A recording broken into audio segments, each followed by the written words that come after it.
Welcome to another week of Experience Andy Wines Live, our weekly rendition of what's on my mind and how I want to change and shape, mold the world to being a better place. That's why we do this, and I thank you for joining us again this week and listening and looking forward to all your feedback on what we have to discuss today as we do every week. So, first off, let's kick things off. We're going to start with our moment of gratitude this week. I am thankful for all the people that elevate me from a media perspective. So everything from Taylor, our producer here on Experience Andy Wines Live, is also the producer for the Trash Talk Business Podcast, which comes up right after this show, live weekly with my co-host, Casey Bubba Lawrence. I want to thank Chris Crow and his team over at Third Eye Local, who does all the marketing for Camo Crew. We had a new guy, new videographer, Josiah. I was looking at an email from him. He did some great work shooting some new content for us at Camo Crew. And I want to thank everybody else that is in the past. Fabio and his brother, Marco Bonaquisto. They did one content for me for years. Team over at Misfits, formerly a videography company here in Milwaukee. And the list goes on. Really, the opportunity I have to have people put cameras in front of my face and shoot the content and listen what I have to say and challenge me, I really do appreciate them. And I want to show some gratitude towards them. And my challenge there to you is find the people that are willing to amplify your sound and then give them something worth listening to, something worth hearing, and then hire them to amplify the sound and really find your distinct message. I guess the last person was Amelia and her team over at Pithy Wordsmithy, who supported me in writing my book. They really amplified it. This is probably a whole nother thank you, shout out to her and her team. So thank you and my gratitude towards the people that listen to what I have to say and support me, shaping, molding, and then ultimately amplifying that message. Second order of business, one of the things we do, right? Words fucking matter. It's one of the reasons why I do this weekly show is to test the theories within my book as I develop myself as a speaker doing workshops. Not only can you pick up the book, this is also the season where I am booking speaking gigs. So I have a speaker reel out there. Last week, I booked 3 gigs out of nowhere. So I want to utilize this opportunity to say, hey, if you have a company or a small group that you want to have a workshop talking about the importance of words, we can shape and mold every single presentation. It's all about the workshop and what we can get out of it. This is not a keynote speech where it's really hard and defined. No, this is a workshop. Let's focus on what your team needs best. I've worked with realtors in the past. I got one coming up with loan officers. I've also done them at chambers to a wider audience. So a couple times in places I've done these workshops, and I'm really excited to do more and more coming up. So if you want someone to come out and do a workshop around words and the importance of them, would love to hear from you. You can find me, hit me up, andywines.com, shoot me an email, send me a text message, and my number is readily available. So looking forward to that. All right, let's get to the meat and the potatoes and talk about the devil in the details. So I'm going to drink a little coffee here. Decaf. It's mostly decaf throughout the day. 1 cup of regular decaf the rest of the day. All right. This thought was prompted earlier today. I had lunch with Michael Creed of Illuminate Home Loans every Monday or once Monday, the last Monday of the month.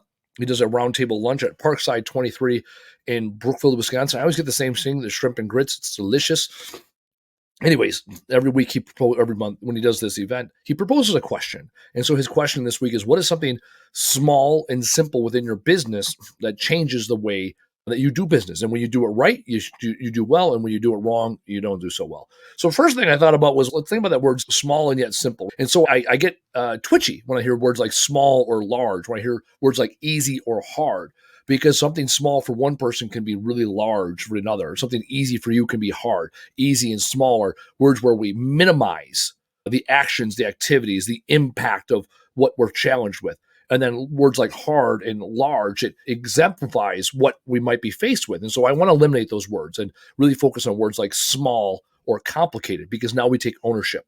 Or I said small, simple or complicated, right? Something that's multifaceted, that involves lots of people or time or processes, that's complicated. So let's focus on the small actionable steps we can take. And there's also things in life that can be very tough or difficult or hard, and yet they're simple, like quitting smoking, for example, or eating right, or going to the gym. Relatively simple, and yet it's complicated because of emotion. So let's focus on the simple thing, right? So first thing I thought about was simple. And the simple thing that I came up with an answer for our company is when, not if. So often I see it in sales, people are very passive, right? If you're ready to sign the deal, please let us know. We're going to be here for you, right? It's passive. It's nice. It doesn't get us anywhere, right? You're like, hey, we're open for business. If you're available, we're here. Let us know. Versus when you're ready. and get right to it. Ask the question. I'm a huge fan of ending every interaction with a ask. Ask a question because you're looking to obtain more information. If you had all the information, why are we talking? Let's go back to the wait principle. Why am I talking? Right? So if I'm looking to convince somebody to use, or when, not if, here we go, when I'm looking to have somebody use my services, I want to convince them to hire my company, give me money in exchange for my labor. That's what I want. I can leave it as an if, or I can choose to ask the when. So instead of saying, if you'd like us to proceed, please let us know, say, when would you like this project to go? Or we're available this early. When would you like to book it? What other concerns do you have? What information are we missing? When you propose that question, it forces them to answer. And sometimes they might say, hey, the price is too much. Okay, what price is not too much? Let's talk about what we can do to find a price that works. What time does work for you? I said this time was available for me. If that doesn't work, what does?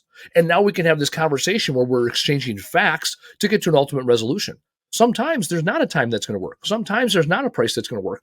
I'd rather get that information now than later. So quick fix a simple change of when language versus if language. So that was the example from today. Over this weekend, I had the opportunity to be featured on 920, a local AM sports station here in Milwaukee. And we did about a 40-minute segment talking about Camel Crew junk removal and my journey as an entrepreneur, going from picking up appliances on the side of the road all the way through multi-million-dollar operation with a 30,000 square foot facility. And we're talking about this, and I'm talking about the people that impacted me through the years. And I brought up a gentleman, Darren Brooks. I've been working with him for 20 years. He's the Wash Machine Man. That's his business name. I forgot to take off my headset. That's his business name, the Wash Machine Man. He's on the northwest of Milwaukee, Titonia. He takes broken appliances, old appliances, refurbishes them, cleans them, and then sells them, and then gets them into the community, especially lower income areas that cannot afford new appliances and yet they need like new appliances so they can live a happy, healthy life. And so I said, I've been working with him for 20 years. He's a mentor. And the comment he made, his name's Mike, said to me, Mike McGivern, he goes, there must be a lot of loyalty between you. And I go, no loyalty. Loyalty's bullshit. I do not believe in loyalty. The Army has 7 Army values, and they spell leadership, LDRSHIP. So it's loyalty, duty, respect, selfless service, honor, integrity, personal courage. All right. 19 years in the Army. I've memorized them, right? And the first one, loyalty, back in 2015, I went through a EO complaint. The Army said I did not adhere to their equal opportunity standards, and that came back as a unfounded. There was I was found unfounded against the allegations. However, what came out during that investigation, and I ultimately got a letter of reprimand for, was the fact that I was not loyal to the first sergeant. I displayed qualities of not being loyal because I said out loud, the first sergeant doesn't know what the fuck she's doing. That's what I said. I did not deny saying it. It's absolutely true. Now, who I said it to was wrong. I said it to subordinates, which was wrong by all Army and military standards. And yet, I still stand by what I said. That person did not do their job. And so they said it was a lack of loyalty that I didn't follow them. And I said, no, loyalty is bullshit.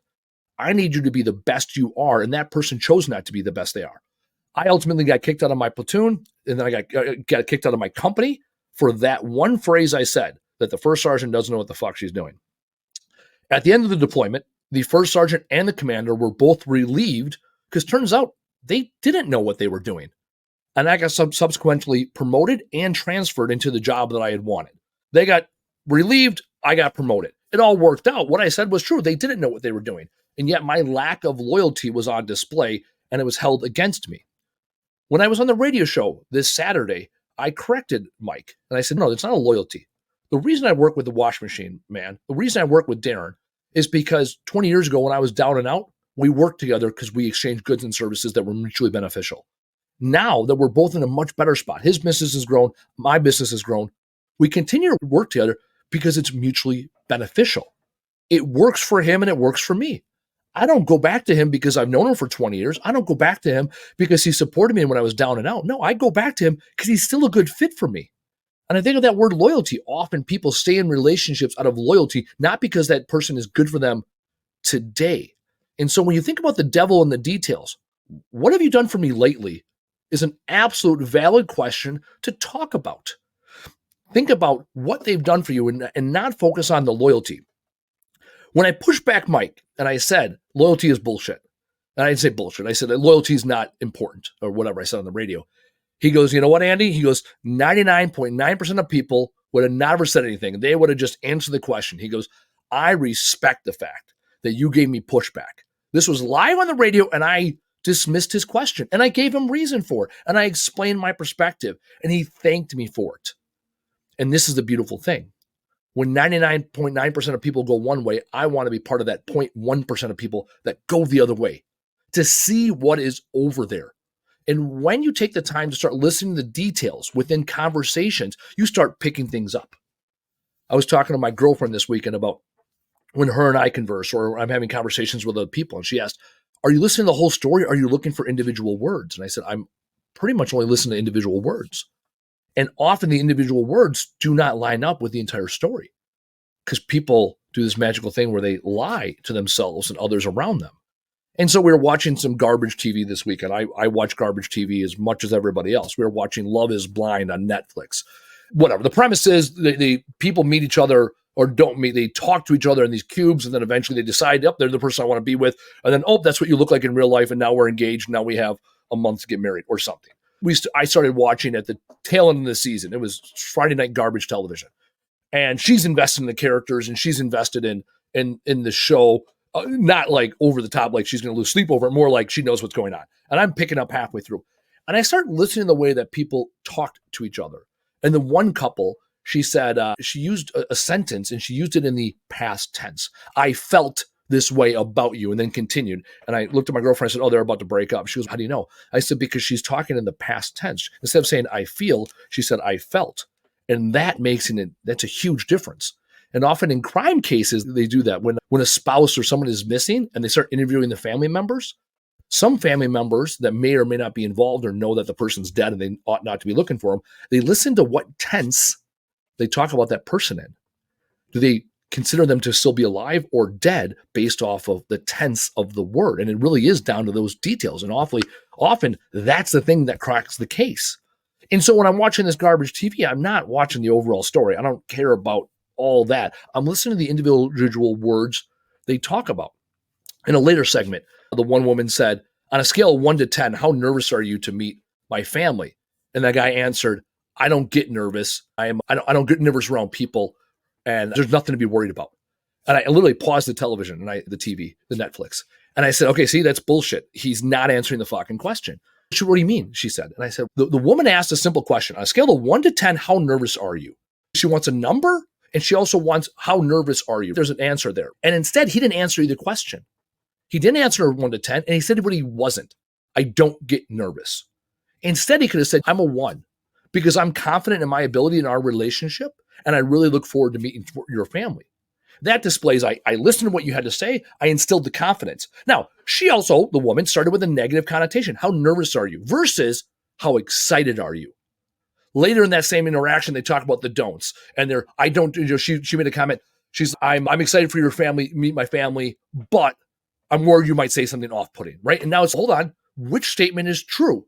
You're excited or you're nervous? Because now you're saying both, and you're talking, right? Go back to, why am I talking? What message are you trying to explain here? The devil is in the details. When you use words like but between two otherwise independent statements, which one is true? And in that whole interaction, I go, he's lying and she's not confident. And 3 segments later, he cheats on her because she was, or he cheats on her. Not, I was about to say blame her. No, he cheats on her because he's a turd of a person. And her lack of confidence was a contributing factor. But and it was so simple within the language. And now this next segment, the one that my girlfriend had pegged and was like, they're the ones that are going to last. So I'm listening to the words. And instead of saying something like, hey, how nervous are you to meet my friends? Because it was the whole meet my friends fucking episode. Instead, he goes, how excited are you to meet my friends? You're going to do great. I'm so excited to meet your friends. The woman displayed a lack of excitement, which then made him feel good about himself. And so the whole segment was shot in a positive affirmation mindset. And I get it. The producers of this show are looking for drama. They're gonna start mixing in some foreshadowing, right? It's gonna happen. Got it. They have hundreds of hours of footage to go through, and they already know who makes it and doesn't make it by the time they start editing it. And when you start paying attention, you can simply see how they're playing the story out. Now, here's the beautiful thing. Us in the real world, right? We get to choose to be the victors of our own stories and not the victim of circumstance. So we have the choice to be the victors. We have the choice to use language that like and versus but. Inclusive language. We talk about inclusive language now in 2024. Let's use inclusive language. And versus but, where two sentences work together versus compete. Let's use language like I can, I will, I do versus I can't, won't, I don't. When you start using this language, you start listening to others and you start realizing, hold on, who is lying to me? My last example comes from one of my favorite people in the world. Kevin O'Leary was recently on CNN, and I think CNN is garbage. However, I follow Kevin O'Leary. He was recently on an interview, and I'm going to drop this in the chat, with CNN. And the host brings him on. He is an expert in his field. He knows what he's talking about. They bring him on to talk about this whole situation with Trump getting whatever, got the lawsuit for $355 billion, right? Fine. And twice in a 10-minute interview where she's interviewing him, the subject matter expert, she says twice, I don't mean to interrupt you, but you fucking lying news anchor of a person. I was going to say much worse language, and yet it does not serve us here. When you say, I don't mean to interrupt, but you damn sure mean to interrupt because that's what you did. And you're lying to yourself and you're lying to the audience. And that's what the news media outlets do. They lie to us with this language. My challenge to you is simple. I talked about it last week, being precise in your words. Jordan Peterson and others talk about the precision in the language. Be precise in your words first. Second, challenge others when they are not being precise, when it is not clear what their intentions are, when the words that build the foundation behind the structure, which is the story, are inconsistent with the overall structure.